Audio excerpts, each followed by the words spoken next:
नमस्कार भक्तों, स्वागत है आपका डिवाइन टेल्स में। यहाँ हम केवल कथाएं नहीं सुनाते, यहाँ हम धर्म, कर्म और आत्मा के गूढ़ रहस्यों को समझते हैं। ये चैनल समर्पित है श्री राम की मर्यादा को, श्री कृष्ण के प्रेम को, हनुमान जी की निस्वार्थ भक्ति को और पुराणों की उस शिक्षा को जो जीवन को सही दिशा देती है। इन कथाओं का उद्देश्य डर दिखाना नहीं, बल्कि बोध कराना है कि ईश्वर हर क्षण हमारे साथ है। आइए आज की कथा की ओर बढ़ते हैं। रात गहरी है, आकाश में पूर्णिमा का चांद है, उसकी श्वेत चांदनी जैसे धरती को आशीष दे रही हो। गांव की चौपाल पर या शहर की किसी गली में लकड़ियों का ढेर सजा है, सूखी टहनियां, पुराने उपले, कुछ नारियल और साथ में लोगों की आशाएं। 2 सेकंड पॉज। आज केवल अग्नि नहीं जलेगी, आज मन की परतें खुलेंगी, आज एक कथा फिर जीवित होगी। हवा में हल्की ठंडक है, बच्चों की आंखों में उत्सुकता, बुजुर्गों के चेहरे पर अनुभव की शांति और महिलाओं के हाथों में पूजा की थाली।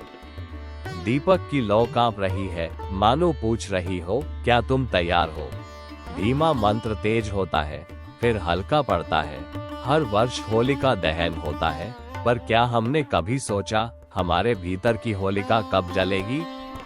क्या वह अहंकार जो हमें अपनों से दूर कर देता है? क्या वह ईर्ष्या जो दूसरों की खुशी देखकर भीतर जलाती है? क्या वह क्रोध जो रिश्तों को राख कर देता है? क्या वह भय जो हमें सत्य के मार्ग से हटा देता है? आज लकड़ियां बाहर रखी है, पर असली लकड़ियां तो भीतर है। पुरानी शिकायतें, अनकहे शब्द, दबी हुई पीड़ा और वर्षों से जमा अंधेरा। फाल्गुन की इस पूर्णिमा पर जब अग्नि प्रज्वलित होगी, लपटें केवल आसमान को नहीं छुएंगी, वे आत्मा को भी छुएंगी। याद करो उस बालक को जिसने सत्य नहीं छोड़ा, जिसने भक्ति नहीं छोड़ी। चाहे अग्नि सामने क्यों ना हो, अग्नि जली थी, पर जला कौन? अहंकार, अत्याचार और असत्य। और बचा कौन? श्रद्धा। आज की रात सिर्फ एक परंपरा नहीं, एक निमंत्रण है।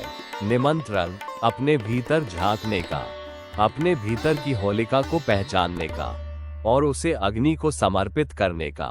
जब लकड़ियों में चिंगारी डाली जाएगी, तो मन ही मन कह देना, हे प्रभु, जो कुछ अशुद्ध है जला दो, जो कुछ अहंकारी है भस्म कर दो, जो कुछ प्रेम के मार्ग में बाधा है दूर कर दो, क्योंकि रंगों की होली तो कल खेलेंगे, पर आज आत्मा की होली है। और शायद यही असली होलिका दहन है। उस अग्नि की लपटों में छुपी है एक प्राचीन कथा, एक राजा की, एक बालक की और विश्वास की परीक्षा की। यह उस समय की कहानी है जब अहंकार ने स्वयं को ईश्वर समझ लिया था। राजा हिरण्यकश्यप का अत्याचार, उसका अहंकार, उसकी जिद की मैं ही भगवान हूँ, मेरे सिवा कोई नहीं। वह था दैत्यों का राजा, जिसने कठोर तप कर वरदान पाया था, न दिन में मरे, न रात में, न भीतर, न बाहर, न अस्त्र से, न शास्त्र से। उस वरदान ने उसे अजेय बना दिया और उसी के साथ अहंकार ने उसे अंधा कर दिया। उसने आदेश दिया, मेरे राज्य में केवल मेरा नाम गूंजेगा, कोई विष्णु का स्मरण नहीं करेगा। पर उसी महल में, उसी राजसभा की दीवारों के बीच जन्म हुआ एक बालक का। उसका नाम था प्रहलाद। जन्म से ही शांत, जन्म से ही सरल, और उसके होठों पर था नारायण। नारायण, ये नाम उसने किसी से सीखा नहीं, ये तो मानो उसके प्राणों में बसा था। जब उसे गुरुकुल भेजा गया, तो गुरु ने सिखाया, राजा ही सर्वश्रेष्ठ है। पर बालक ने मुस्कुराकर कहा, सर्वश्रेष्ठ तो श्रीहरि है। ये सुनते ही महल की दीवारें कांप उठी। राजा क्रोधित हुआ, उसकी आंखों में आग थी। मेरा ही पुत्र, मेरे विरुद्ध? प्रहलाद को समझाया गया, डराया गया, धमकाया गया, पर बालक की आंखों में भय नहीं था, सिर्फ भक्ति थी। उसे विष दिया गया, सोचा गया अब अंत हो जाएगा, पर विष अमृत बन गया। उसके चारों ओर सांप छोड़े गए, फुफकारते हुए, दांत फैलाए हुए, पर वे भी शांत हो गए, मानो किसी अदृश्य शक्ति ने उन्हें रोक दिया हो। उसे ऊंचे पर्वत से गिराया गया। लोगों ने आंखें बंद कर ली, पर धरती ने उसे ऐसे थाम लिया जैसे माँ अपनी गोद में बच्चे को थामती है। हर बार मृत्यु सामने आए, पर हर बार भक्ति ने उसे बचा लिया, क्योंकि जहाँ भय समाप्त होता है वहीं से विश्वास प्रारंभ होता है। प्रहलाद ने कभी युद्ध नहीं किया, उसने तलवार नहीं उठाई, उसने केवल नाम लिया, नारायण, और यही नाम उसकी ढाल बन गया।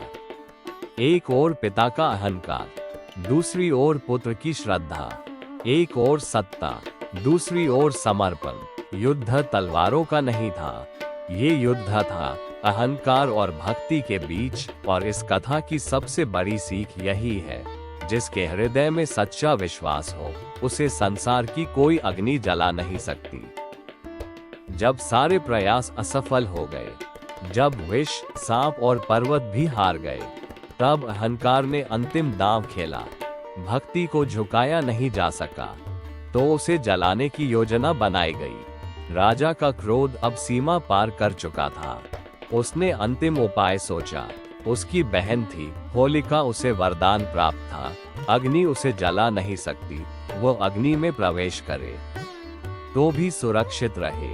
योजना बनाई गई, प्रहलाद को गोद में लेकर अग्नि में बैठ जाओ, अग्नि उसे जला देगी और तुम सुरक्षित रहोगी। रात गहरी थी, लकड़ियों का ढेर सज चुका था, जनता सन्न थी, आकाश जैसे प्रतीक्षा में था। होलिका ने प्रहलाद को अपनी गोद में लिया। उसके चेहरे पर कठोरता थी और बालक के चेहरे पर शांति। उसने फिर भी आंखें बंद कर ली और उसके होठों पर वही नाम था, नारायण। नारायण। अग्नि प्रज्वलित हुई, लपटें उठी, धीरे, फिर ऊंची और ऊंची। आकाश लाल हो गया, हवा में धुआं भर गया, लोगों के हृदय धड़कने लगे। पर कुछ ही क्षणों में दृश्य बदल गया।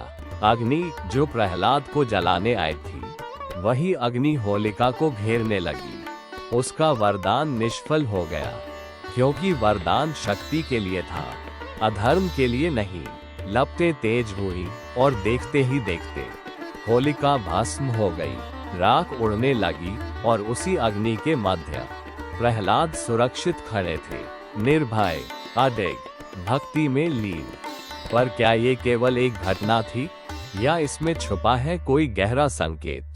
उस रात केवल एक स्त्री नहीं जली, जला था अहंकार और जन्मा था सत्य। होलिका कोई व्यक्ति नहीं, वह अहंकार है। प्रहलाद कोई बालक नहीं, वह अटूट विश्वास है। अग्नि कोई आग नहीं, वह ईश्वर की न्याय शक्ति है। ये कथा केवल इतिहास नहीं, ये हमारे भीतर का मानचित्र है। जब हम हिरण्यकशिपु को देखते हैं, तो वह कोई दूर का दैत्य नहीं, वह हमारे भीतर का वह स्वर है जो कहता है, मैं सही हूँ। केवल मैं, वह जिद, वह नियंत्रण की चाह, वह स्वार्थ। और जब हम प्रहलाद को देखते हैं, तो वह मासूम बालक ही नहीं, वह हमारे भीतर की वह शांति है जो हर परिस्थिति में कहती है, नारायण। जब जीवन में कठिनाई आती है, जब अपमान मिलता है, जब अपने ही विरोध में खड़े हो जाते हैं, तब भीतर दो आवाजें उठती हैं। एक कहती है, बदला लो, दूसरी कहती है, विश्वास रखो। यही आंतरिक युद्ध है। और अग्नि, वह केवल लकड़ियों को नहीं जलाती, वह सत्य और असत्य का निर्णय करती है।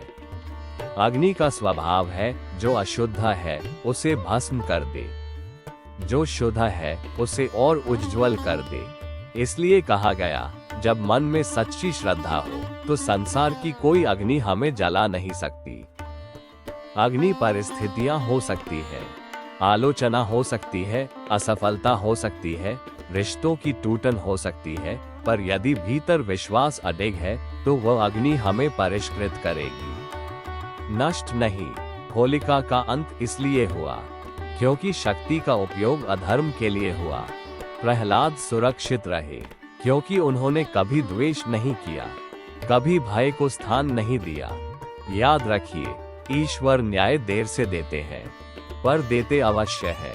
और जब न्याय होता है तो वह केवल बाहर नहीं, भीतर भी होता है। होलिका दहन हमें यही सिखाता है, अपने भीतर झांको, पहचानो और स्वीकार करो, क्योंकि आध्यात्मिकता का पहला कदम है स्वीकार। कहानी सुन ली, अब स्वयं को सुनने का समय है। आज इस अग्नि में क्या जलाएं? क्रोध, जो रिश्तों को तोड़ देता है।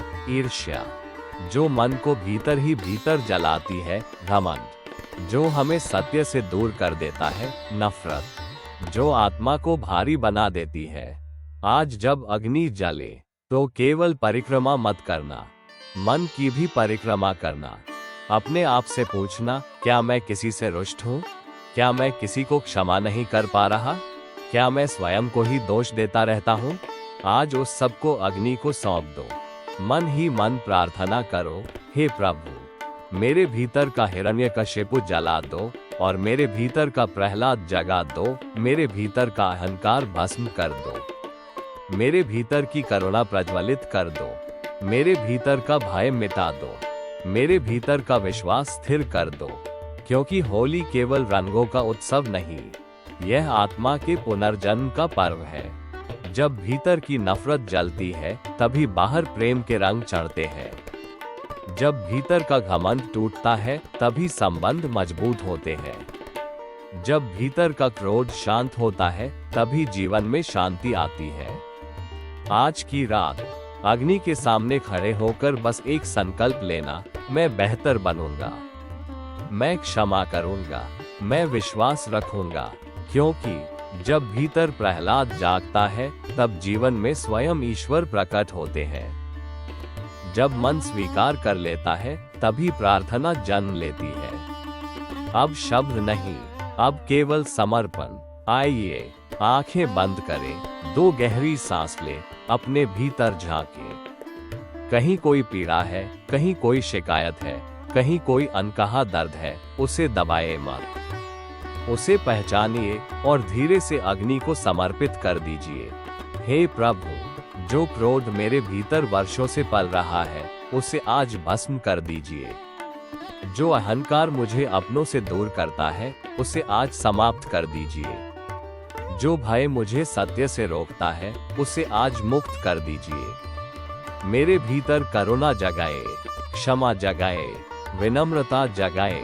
मुझे ऐसा बना दीजिए कि मैं किसी के जीवन में रंग भर सकूं, न कि किसी का रंग छीन लूं।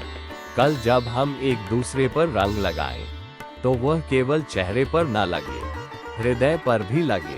प्रेम का रंग, विश्वास का रंग, सद्भाव का रंग। आज की यह अग्नि हमारे जीवन का नया आरंभ बने। आज से मैं स्वयं से वचन लेता हूँ, मैं नफरत नहीं बढ़ाऊंगा, मैं क्षमा को चुनूंगा, मैं विश्वास को चुनूंगा, मैं प्रेम को चुनूंगा। अग्नि शांत हो गई है पर प्रकाश अब भीतर जलना चाहिए। यही होलिका दहन का सच्चा अर्थ है, यही जीवन का सच्चा उत्सव है। अगर यह कथा आपको स्पर्श कर गई हो तो लाइक जरूर करें और ऐसी ही धर्म, भक्ति और प्रेरणा से भरी कथाओं के लिए डिवाइन टेल्स को सब्सक्राइब करना न भूलें। आपका सहयोग हमें और बेहतर रचनाएं साझा करने की प्रेरणा देता है।